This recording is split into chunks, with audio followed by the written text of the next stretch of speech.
नमस्कार। मैं राकेश वर्मा आप सभी का स्वागत करता हूं आपके अपने परिवार एशन गुरुकुल पर। बिहार में तबादले की प्रक्रिया जो चल रही है, जो भी शिक्षक शिक्षिकाएं तबादले की आस लगाए बैठे हैं, अब चूंकि जो तौर तरीका है शिक्षा विभाग के अपर मुख्य सचिव एसीएस सिद्धार्थ के द्वारा ऐसा अपनाया गया कि शिक्षक शिक्षिकाएं काफी व्यतीत हैं, चिंतित हैं। उनके मन मस्तिष्क में आशंकाएं हैं कि आखिर यह प्रक्रिया कब तक चलेगी और उनकी बारी कब आएगी। और सिर्फ एक ही सवाल का जवाब एसीएस सिद्धार्थ से चाहते हैं। यदि एसीएस सिद्धार्थ शिक्षक शिक्षिकाओं के इस सवाल का जवाब दे दे तो सारे समस्याओं का हल निकल जाएगा। कौन सा है शिक्षक शिक्षिकाओं का वह सवाल जिसका वो जवाब बेहद जल्द एसीएस सिद्धार्थ से चाहते हैं, लेकिन एसीएस सिद्धार्थ उसका जवाब नहीं दे पा रहे हैं। एसीएस सिद्धार्थ ने एक न्यूज चैनल के मीडिया रिपोर्टर को इंटरव्यू देने के दरमियान जो बातें कही, उससे आशंकाएं और भी बढ़ गई इन शिक्षक शिक्षिकाओं का। क्योंकि शिक्षक शिक्षिकाओं ने जो आस लगाए बैठे हैं तबादले के लिए, उनका जो मन व्यतीत हो रहा है, उस मन को शांत कराने जैसा कोई घोषणा एसीएस सिद्धार्थ ने नहीं किया, बल्कि और उलझने बढ़ा दिया उन्होंने। एसीएस सिद्धार्थ के द्वारा 4 चरण में 1,90,000 शिक्षक शिक्षिकाएं जिन्होंने तबादला हेतु आवेदन किया है, उनका तबादला देने की प्रक्रिया प्रारंभ की गई है और 1 हफ्ता बीत गए, लेकिन अब तक महज 35 शिक्षक शिक्षिकाओं को ही तबादला दिया जा सका है। 6 जनवरी 2025 दिन सोमवार से तबादले की प्रक्रिया शुरू की गई है और 1 हफ्ता, पूरा यह हफ्ता गुजर चुका है, लेकिन अब तक कितने लोगों को दिया गया है? मात्र 35 लोगों को। अब आप कल्पना करें कि जब 1 हफ्ता लग गए महज 35 शिक्षक शिक्षिकाओं के ही तबादला देने में, तो 1,90,000 शिक्षक शिक्षिकाओं के तबादला की प्रक्रिया में को संपन्न कराने में कितना समय लग जाएंगे। हालांकि एसीएस सिद्धार्थ ने कहा है कि चूंकि प्रथम चरण में कई सारे डॉक्यूमेंट्स है जिसको जांच करना पड़ रहा है और वे स्वयं भी उन डॉक्यूमेंट्स को जांच कर रहे हैं, इस वजह से समय अत्यधिक लग रहा है। लेकिन प्रथम चरण में भी 11,000 से भी अत्यधिक आवेदनकर्ता हैं। अब बताइए कि 35 लोगों को तबादला देने में 1 हफ्ता लग गया, 11,000 के डॉक्यूमेंट्स जांच करने में कितने समय लग जाएंगे।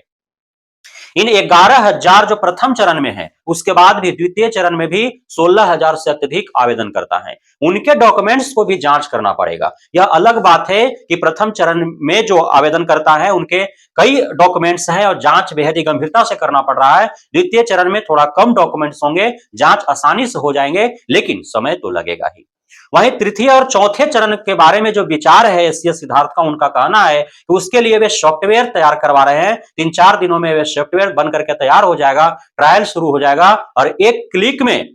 एक जिला के सभी शिक्षक शिक्षिकाओं का तबादला हो जाएगा, जो असंभव सा दिखता है। खास करके बिहार के शिक्षा विभाग यदि किसी इस प्रकार के विकसित तकनीक का बात करे तो वह हवा हवाई ही दिखता है, क्योंकि अब तक शिक्षा विभाग का कोई भी वेबसाइट, कोई भी ऐप 100% सुचारू ढंग से कार्य नहीं कर रहे हैं, चाहे उस वेबसाइट, उस ऐप का कई वर्ष क्यों ना गुजर गया हो। जिस पर रोजाना कार्य हो रहे हैं, उस प्रकार के वेबसाइट भी सुचारू ढंग से कार्य नहीं कर रहे हैं। तो ये जो नया वेबसाइट आ रहा है तबादले की प्रक्रिया है, तो उस वेबसाइट पर क्या भरोसा कि एक क्लिक में एक जिला के सारे शिक्षकों का वह तबादला झट से करवा दे, ऐसा कोई वेबसाइट शिक्षा विभाग तैयार भी कर पाएगी। चलो मान भी लेते हैं कि शिक्षा विभाग इसमें सफल हो जाती है एक नए तकनीक का विकसित कर और एक क्लिक में एक जिला के सभी शिक्षकों का एक साथ तबादला देने में वो सफलता हासिल भी कर लेती है, लेकिन जो सवाल है वह तो गंभीर सवाल है और उसका जवाब तबादले की लालसा पाले बेसब्री से इंतजार कर रहे शिक्षक शिक्षिकाएं अवश्य एसीएस सिद्धार्थ से चाहते हैं। और वह सवाल यह है कि आप चाहे जितना भी विकसित तकनीक से तबादला की प्रक्रिया को संपन्न करा ले बेहद शीघ्रता से, लेकिन कब और कब तक और कितने समय में, एक डेडलाइन तो आप बता दें। चूंकि आप इससे पूर्व जब प्रेस कॉन्फ्रेंस में मीडिया से रूबरू हो रहे थे, उस समय जब आशंका जाहिर किया गया था मीडिया रिपोर्टरों के द्वारा कि कम से कम 3 माह तो लग ही जाएंगे तबादला की पूर्ण प्रक्रिया को पूर्ण कराने में, तो आपने कहा था कि इतना समय आप क्यों खींच रहे हैं, इतना समय नहीं लगने देंगे, जनवरी माह में ही सबका तबादला कर देंगे। लेकिन जनवरी माह का प्रथम हफ्ता गुजर गया, कुछ नहीं हो पाया। द्वितीय हफ्ता गुजर गया, थोड़ा सा हो पाया। अब तृतीय हफ्ता प्रारंभ होने वाला है, चतुर्थ हफ्ता भी गुजर जाएगा, ऐसे ही पूरा जनवरी माह गुजर जाएगा, लेकिन प्रथम चरण भी संपन्न हो जाएगा इस कछुए के चाल चलते हुए। तो यह भी बहादुरी वाली बात होगी, यह भी काबिलियत वाली बात होगी और शिक्षा विभाग को शिक्षक शिक्षिकाएं सैल्यूट करेंगे कि आप कम से कम जनवरी माह में प्रथम चरण के सारे शिक्षक शिक्षिकाओं को तो तबादला दे दिया, लेकिन ऐसा संभव होता दिख नहीं रहा है। देशीय सिद्धार्थ कम से कम यह आश्वस्त कर दे और तसल्ली दे दे शिक्षक शिक्षिकाओं को, जो दिल जिनका मचल रहा है, जिनका मन मस्तिष्क जो है वह अशांत है, उनको शांत करा दे, उनको संतुष्ट करा दे, यह कह करके कि हां आपको जनवरी माह में ही सभी लोगों का तबादला हो जाएगा, फरवरी माह में ही तबादला हो जाएगा, मार्च माह तक तबादला हो जाएगा, 2 माह लगेंगे या 3 माह लगेंगे, क्योंकि काफी समस्याओं से वो घिरे हुए हैं, काफी असमंजस में वो जी रहे हैं। इसलिए कि जब आपने ठोक ठेठा के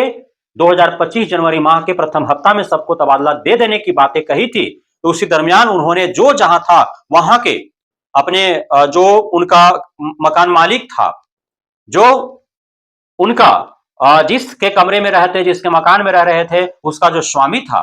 स्वामिनी थी, उससे उन्होंने यह कह करके और अपना सेटिंग बना लिया था कि अब कुछ ही दिन उनके घर, उनके मकान में रहेंगे, जनवरी में कुछ दिनों तक ही रहेंगे और हो सकता है कि बहुतों के साथ ऐसा समस्या उत्पन्न हो गया हो कि जब उन्होंने डेडलाइन दे दिया था अपने मकान मालिकों को, तो उसके अनुरूप मकान मालिक दूसरे किराएदार भाड़ेदार को सेट कर दिया हो। अब असमंजस उनके साथ बरकरार है कि आखिर वे मकान मालिक को जवाब दे, क्या दें और कैसे वे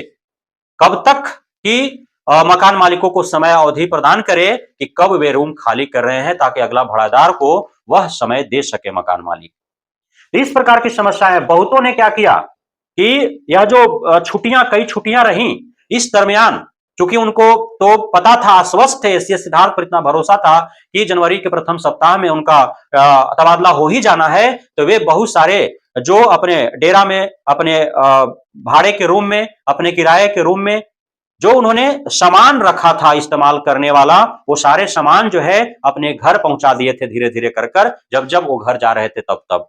क्योंकि उनको पता था कि जनवरी के प्रथम हफ्ता में तो उनको चल ही जाना है अपने मायके, अपने ससुराल के नजदीक। तो वहीं से वे फिर सामान को अपने नए डेरा, अपने नए किराए के या भाड़े के रूम में वो सेटल कर लेंगे, यदि ऐसा आवश्यकता पड़ा तो। नहीं तो सबको लग रहा था ऐसा कि माननीय मंत्री और एससीएस सिद्धार्थ ने जो कहा है कि उदारवादी नीति अपनाते हुए और सबको उनके मायके ससुराल के नजदीक, उनके घर के नजदीक दे दिया जाएगा कुछ ही दूरी के अंतराल में, ताकि वे अपने घरों से अपने माता पिता के साथ ससुराल में रह करके, मायके में रह करके और ड्यूटी कर सकेंगे। तो ऐसे परिस्थिति में सभी जो उनका सामान था इस्तेमाल होने वाला लगभग, जो वो धीरे धीरे कर करके अपने घर को पहुंचा दिए थे। आखिर ऐसे में फिर उनके साथ समस्या खड़ा हो जाता है। इसलिए एससीएस सिद्धार्थ से वे एक डेडलाइन चाहते हैं, वे कट ऑफ डेट चाहते हैं, वे एक समयावधि चाहते हैं, ताकि उतना समय तक के लिए अपना जहां भी रह रहे हैं उस समय वो संतुष्टि से रह सके, सारे सामान वो उतने समय के लिए इस्तेमाल होने करने वाले जो सामान है उसको उपलब्ध रख सके, और जो भाड़े वाला मकान जो है उसका जो मालिक है उसको आश्वस्त कर सके कि हाँ इतने दिनों तक और वो रहने वाले हैं। तो इन परेशानियों से निपटने के लिए एक सवाल जो है उसका जवाब एससीएस सिद्धार्थ से मांग रहे हैं सभी कि आखिर कितने दिनों में वो कर देंगे। एक निश्चित तिथि बता दिया जाए कि 2 माह लगेंगे, 4 माह लगेंगे या 6 माह लगेंगे, क्योंकि समय अत्यधिक लगने वाला है जिस प्रक्रिया के तहत तबादला की जो है वो नीति अपनाई जा रही है। बहुत बहुत धन्यवाद आप सभी साथियों का हमारे साथ जुड़े रहने के लिए, बने रहने के लिए, प्यार देने के लिए, भरोसा बनाए रखने के लिए।